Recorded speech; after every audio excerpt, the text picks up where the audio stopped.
Assalamualaikum warahmatullahi wabarakatuh. Waalaikumsalam warahmatullahi wabarakatuh. Alhamdulillah, saat ini kami masih berada di Gria Pasulukan, Sumedang, Jawa Barat. Dan kebetulan malam ini kami kedatangan tamu-tamu istimewa dan saya akan absen. Ada Pak Kiai Teguh dari Jogja. Nah, Ibu. ada Kiai Andi dari Makassar. Ada Kiai Maci dari Riau. Ada Kiai saya dari Raja Galuh. Ada Ibu Teguh dari Jogja. Nah, dan ini satu lagi Kiai Mata dari Manokwari. Nah, di acara silaturahmi ini sedang berkumpul. Ini ya, kita akan ngobrol-ngobrol tentang kajian ilmiah dan amaliyah. Nah, dengan judulnya kajian ilmiah dan amaliyah ini, saya coba akan berbincang-bincang dengan Pak Kiai Teguh yang dari Jogja. Gimana Pak Kiai Teguh? Ini ada apa gerangan ya di sini gitu? Boleh. Ya, mencari yang ilmiah dan amaliyah.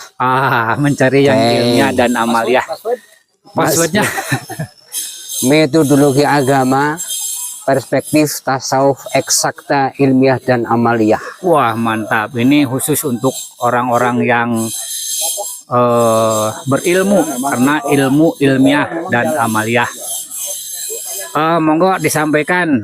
Baik, ciri utamanya ilmiah itu yang sudah kita kenal, kita menggunakan pendekatan sains.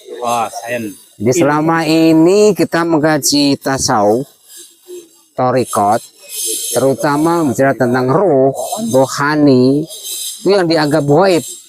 Artinya tidak dapat diukur dan tidak dapat dipresentasikan deskripsinya. Nah, sekarang di sekolah kita sajikan secara sains sehingga bisa dipresentasikan menurut kaidah-kaidah dan khasanah sains. Yang pertama, yang kedua, rumus-rumusnya itu dengan teknologi, ya, rumusnya dengan teknologi yang disebut dengan teknologi metafisika. Jadi gabungan ya. Jadi gabungan. Nah, ini saya kira sangat terkait dengan dulu Kanjeng Nabi itu bersabda kepada para Arab pada waktu itu yang diminta, tuntutlah ilmu walau sampai negeri Cina. Ya, itu karena pada waktu itu Nabi belum bisa menjelaskan, cuma audien atau yang diajak bicara itu tidak memiliki wawasan tentang teknologi, tentang sains untuk bisa membicarakan tentang akhirat.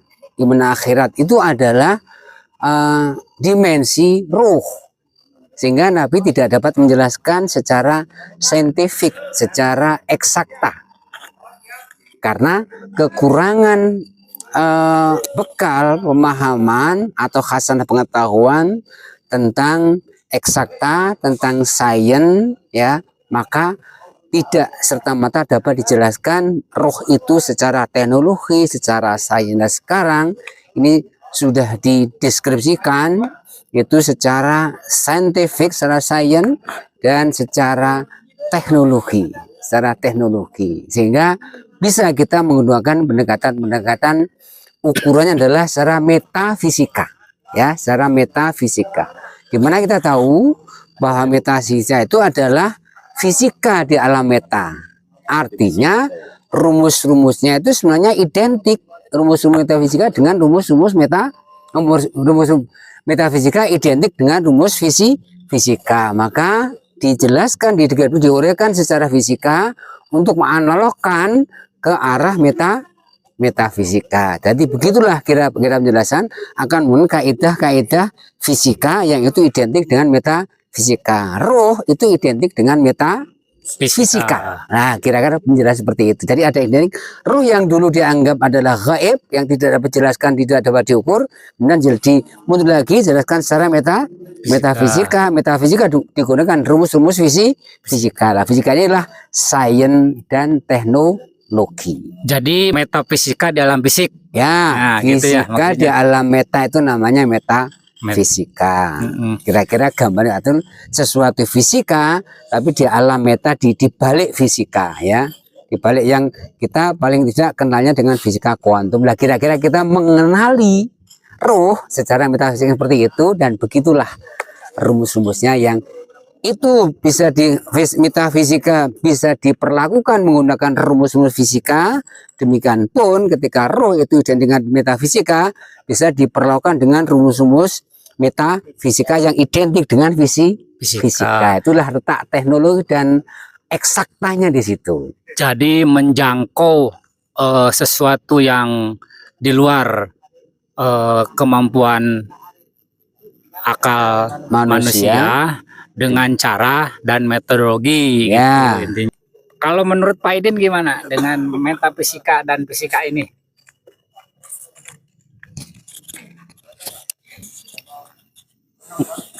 Gantian. Maksudnya ini ke metodologi ya? Ya, metodologi. Ya, pada prinsipnya ya beragama itu harus menggunakan metodologi memang. Cuman metodologi itu kan tadi seperti ada yang disebutkan dengan yang kodim itu ya berarti memang metafisik gitu. Namanya juga alam kodim yang tidak terlihat terbaca oleh panca indera. Tapi tentang metodologi ya memang beragama harus dengan metodologi. Makanya yang namanya agama itu menurut pengamatan, jadi agama itu adalah metodologi spiritual gitu ya, spiritual yang bermetodologi.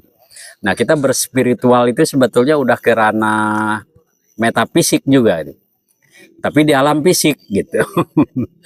Jadi secara fisiknya kita disebut ritual gitu, secara metafisiknya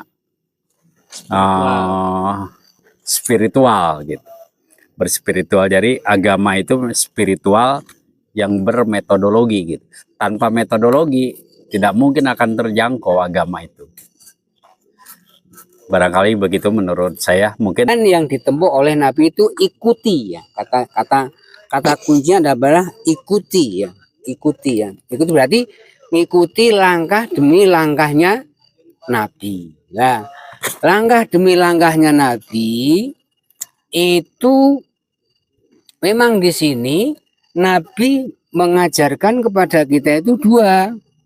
Yang pertama itu ilmu tentang agama yang diajarkan kepada seluruh umatnya. Yang kedua ilmu tentang bertuhan ya. Karena itu pilihannya. Kalau bertuhan disampaikan secara vulgar itu pilihannya ada dua. Itu kamu akan bunuh ataupun menyembah. Ilmu yang ini adalah ilmu praktek. Ilmu praktek ya. Praktek sehingga bisa mengerti kalaulah praktek. Cuma sebagai clue-nya saja sebagai clue-nya saja berdasarkan hadis Bukhari ya 219 kira-kira ya. Itu cirinya adalah ulama atau ahli ilmu ya. Kalau ulama ini ada mereknya ya. Ahli ilmu agama ataupun bisa disebut kiai yang punya kelebihan segala macam itu yang mengembangkan dan mengajarkan suluk dari mansalaka torikon dan seterusnya. Di akhir redaksi itu wal ulama'uhum warasatul anbiya. Jadi pewaris Nabi. Siapa pewaris Nabi? Itulah ulama, ahli ilmu, ulama yang mengajarkan suluk. Nah, suluk ini temukan dulu yang mengajarkan suluk. Suluk bukan sekedar itu deskripsi teoritis tentang secara kamus, walaupun kita bisa, tapi prakteknya seperti apa? Harus menemukan ulama yang mengajarkan suluk. Itu yang menjadi kunci utamanya. Tidak semua ulama, kalau ulama yang menyebutkan suluk banyak, tapi ulama ajarkan suluk yang sama ditinggalkan oleh Nabi dulu, itu seperti apa? Itu temukan dulu. Nah, mestinya Abu Bakar pernah diajarkan suluk.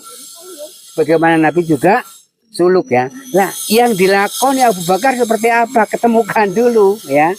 Karena ilmu yang dicurahkan, isi dada yang dicurahkan kepada Abu Bakar itulah yang mencakup pada ilmu kedua ilmu tadi, ilmu beragama dan ilmu bertuhan. Ya, temukan dulu yang itu ya. Karena itu setengah rahasia tadi itu, tentunya kata kuncinya adalah ulama yang mengajarkan suluk ya. Suluk itu nanti prakteknya seperti apa? Ketika menurut ulama itu pasti itu ulama pewaris Nabi. Suluk kata kuncinya. Oke, sangat ilmiah sekali. Gimana dengan Bu Teguh, barangkali mau ada yang mau disampaikan? Pada dasarnya orang-orang sekarang ini kan apa ya, tidak bisa membedakan antara bertuhan dan beragama. Jadi orang-orang tuh merasa bahwa beragama itu sudah merasa bertuhan. Betul. Padahal beragama itu akan berbeda dengan bertuhan. Karena beragama itu menata diri dengan lingkungan sekitar, ya, jadi dengan masyarakat. Sedangkan bertuhan ini bertali langsung dengan Allah. Sehingga beragama ini emang aturan yang dibikin oleh Tuhan supaya manusia ini saling apa ya, berhubungan dengan cara Tuhan. Tapi untuk bertuhan sendiri sangat berbeda, karena secara pengetahuan orang sekarang, begitu mereka merasa sudah Islam, otomatis merasa sudah beriman. Padahal untuk beriman itu harus melalui satu proses, di mana proses itu adalah melalui satu proses baiat, suluk, dan sebagainya. Jadi orang yang ada sekarang mengira bahwa begitu Islam sudah merasa otomatis iman. Jadi Itulah lebih di situ ke fisiknya ya, lebih ke campur fisiknya. aduk antara beragama dan bertuhan gitu. Seperti itu mungkin. Jadi beda antara berislam dan beriman ya. Betul. Betul, betul. Oke, sangat jelas sekali, sangat ilmiah sekali. Mungkin tadi Bang Andi menanyakan gimana caranya mencarinya kemana. Nah, banyak orang yang bingung kemana sih mencari wasilah itu. Cari aja, temui aja orang yang bercerita tentang wasilah gitu ya. Betul ya gitu. Nah, dari sekolah ini namanya Gria Pasulukan. Gria Pasulukan. Nah, ini ada tempat suluk ya. Gria Pasulukan Sumedang. Ini sesuai tadi judulnya ilmu metodologi eksak. Jadi sangat ilmiah dan amaliah. Kalaupun orang di luar ada yang menganggap bid'ah, syirik, dan sesat. Jangan Maka ikuti sekolah jangan kami. ikuti sekolah ini. Orang di Sekolah luar ini sesat. menganggap syirik dan sesat. Nah, ini tentang praktek Thorikoh Kodim, Thorikoh Naksabandia Kholidiyah Nusantara. Ya, jelas sekali. Terima kasih atas meluangkan waktu untuk menonton. Jangan lupa like dan subscribe, komen, dan bagikan. Apabila tertarik, silahkan hubungi admin. Tetapi jangan ikut-ikutan di sekolah ini, karena di luar menganggap sekolah ini syirik, sesat, dan bid'ah. Gitu. Ilahi anta maksudi waridho kamatlubi. Assalamualaikum warahmatullahi wabarakatuh. Waalaikumsalam warahmatullahi wabarakatuh.